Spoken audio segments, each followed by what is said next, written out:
Este acto lo saqué de un ejemplo que nos dio el expresidente Alfonso López Pumarejo, al cual le decían compañero presidente, que siendo miembro de una de las élites más ricas del país, decidió una transformación social de las más profundas que se han intentado en Colombia a nombre de su gobierno y del Partido Liberal de aquel entonces, que era un partido profundamente progresista y que quería desarrollar unas tareas democráticas que la República desde su fundación no había podido, no había querido desarrollar.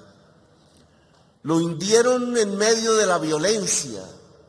Hasta el mismo Alfonso López Pumarejo le intentaron dar un golpe de Estado en su segundo gobierno. Paralizaron sus reformas a partir de la muerte. Las masacres empezaron a sucederse. El terror sobre el pueblo campesino fue creciendo hasta que asesinaron a una de las personas que quería desarrollar eso que se llamó la Revolución en Marcha, Jorge Eliezer Gaitán. Y desde ahí apareció esta violencia que no termina, que ha matado a más de 1 millón de colombianos y colombianas, que ha sembrado las tierras no de surcos para cultivar alimentos, sino de tumbas, de fosas, que ha desplazado al pueblo campesino para agrandar estas ciudades sin que haya trabajo, condenado a la miseria de no poder cultivar, de sus hijos de no tener oportunidades, muchas veces de sus hijas que tienen que ser llevadas a los mercados de la prostitución, que quieren ocultar mostrándonos como si fuéramos una de las mejores sociedades del mundo. Por allí aparecen quienes dicen que tenemos uno de los mejores sistemas de salud del mundo. Por allí dicen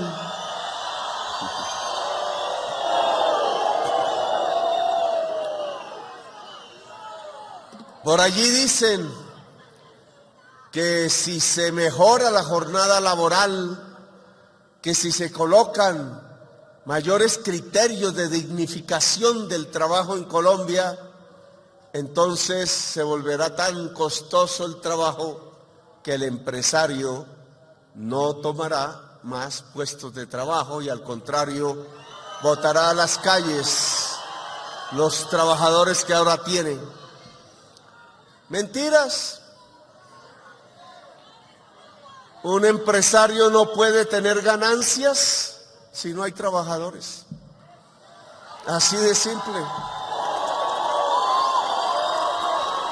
Por una razón fundamental, las ganancias solo salen del trabajo.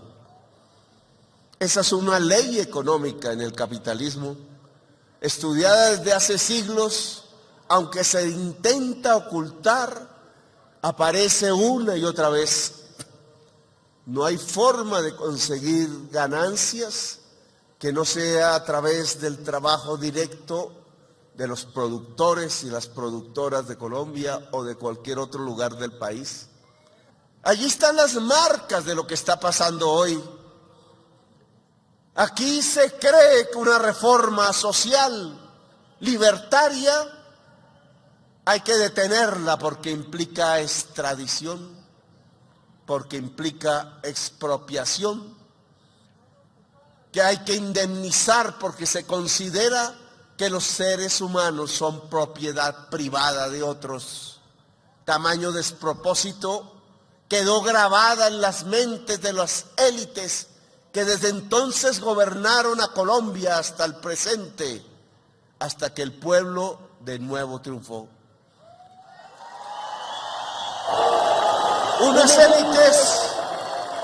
Unas élites que se han acostumbrado a la mentalidad del esclavista, que no ven en el otorgamiento de derechos universales, no ven la libertad.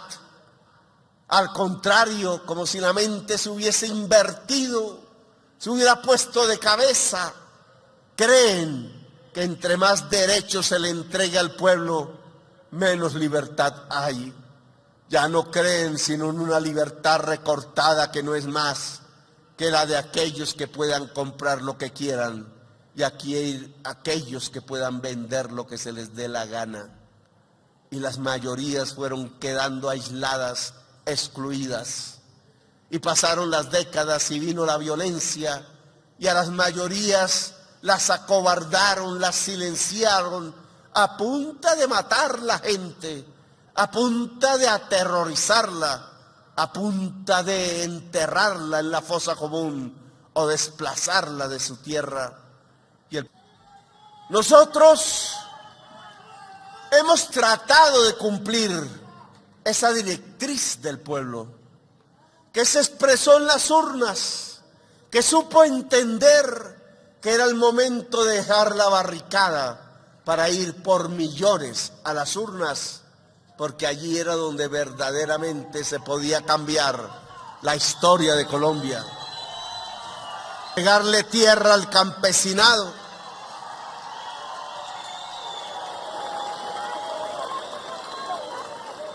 no hemos podido comprar sino 17,000 hectáreas de terreno y se necesita comprar al menos 3 millones de hectáreas. Para poderlo hacer, el gobierno tiene que ir por la tierra. No nos la ofrecen voluntariamente. No nos la ofrece un sector de privilegiados que desde los tiempos del feudalismo y del esclavismo concentra la posesión de la tierra fértil sin dejar producir una mata de yuca sobre ella, que comete un crimen contra la humanidad, porque en tiempos de hambre, en tiempos de crisis climática, tener tierra fértil sin producir es un crimen contra la humanidad. Fue López Pumarejo el que dijo que la tierra tiene una función social, que es producir alimentos. Lo escribió en la Constitución de Colombia en 1936. Esa frase sigue escrita en nuestra Constitución. La tierra tiene una función social y una función ambiental. Presentó la reforma a la salud, que tiene un principio que la recorre toda. Los dineros públicos no deben ser administrados por grupos poderosos privados que para poder amasar más ganancias, entonces quiebran el hospital público porque llevan sus pacientes a los hospitales que son propiedad de ellos, que demoran, dilatan las atenciones médicas porque con eso disminuyen costos y aumentan las ganancias, porque al letargar las intervenciones médicas, millones de colombianos han muerto desde que se expidió la Ley 100, pudiendo ser salvados.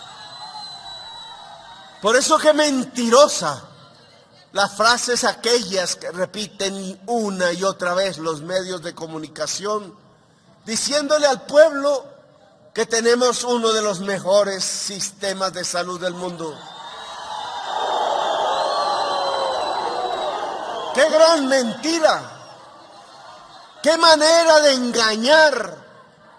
Hasta la misma revista científica de enorme calidad reconocida en el planeta, la revista Lancet, buscando precisamente los indicadores que miden cuánta gente ha muerto cuando se podía salvar si hubiera llegado el tratamiento a tiempo, nos coloca en el puesto 81. A pesar del bloqueo a Cuba, Cuba está en una mejor posición porque la coloca en el puesto 55. Y a los norteamericanos, que deberían estar en los primeros lugares, los coloca en el puesto 29, demostrando que por mucho dinero que se invierta en negocios privados, el derecho a la salud no se consigue con eficacia. En cambio, son los países europeos los que encabezan la clasificación, porque a pesar del neoliberalismo, a pesar de la derrota de la socialdemocracia, a pesar de la debilidad de los movimientos obreros europeos, el principio de una salud pública se ha podido mantener. Pasaron 30 años y nunca ocurrió. Muy pocas veces el país creció más del 5%. Y nunca hubo un derecho a la pensión. Al contrario, el 80% de las personas que cotizan en los fondos privados de pensiones jamás tendrán una pensión,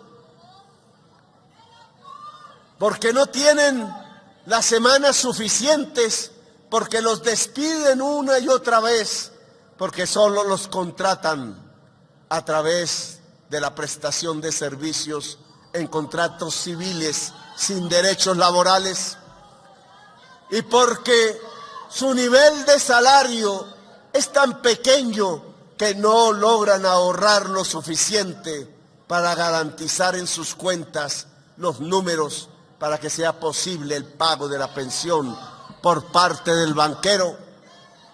Los dineros se los devuelven en cómodas cuotas mensuales, pero no existe el derecho. Se demostró 30 y pico años después que la libertad del mercado, en donde están los derechos de la gente, no garantiza los derechos de la gente, solo garantiza negocios. Hoy puedo tener la seguridad, miren esta paradoja, que si no se aprueba la ley de reforma a la salud, y si no se aprueba la ley de reforma a las pensiones, las EPS se acaban y los fondos privados de pensiones también. Y no porque el presidente quiera, sino porque lo que estamos diciendo alrededor de un modelo ideológico ha llegado a su final en todo el mundo. Y mantenerlo solo trae catástrofe y derrota. Si yo dejo que la ley siga, si el Congreso de la República no apoya las reformas, las EPS morirán como en un dominó, saliendo definitivamente del mercado, como un dominó que se cae ficha tras ficha. Eran 110, no quedan sino 6 vivas. Estamos sosteniendo a la mayoría de las actuales artificialmente, tratando de darle un tiempo de reflexión al Congreso de la República.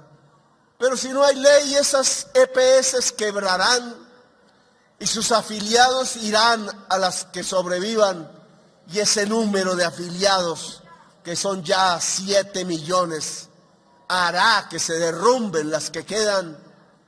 Pero a mí me parece que esta reforma laboral es de las fundamentales para los momentos del cambio de Colombia. Lo que se está proponiendo allí es ni más ni menos reducir la jornada de trabajo,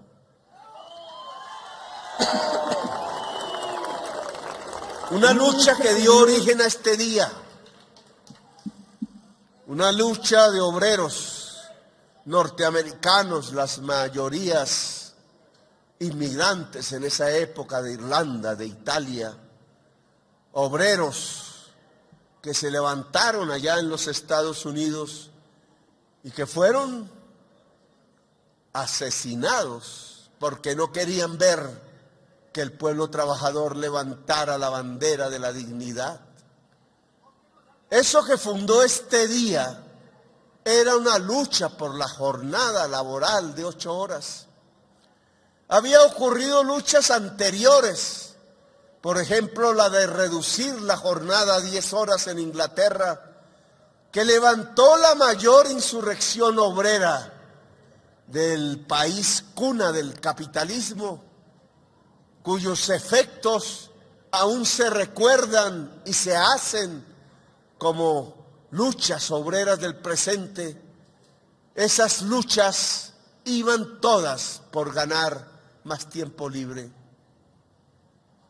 Desde ahí, desde hace más de un siglo, el movimiento obrero no ha dejado de luchar.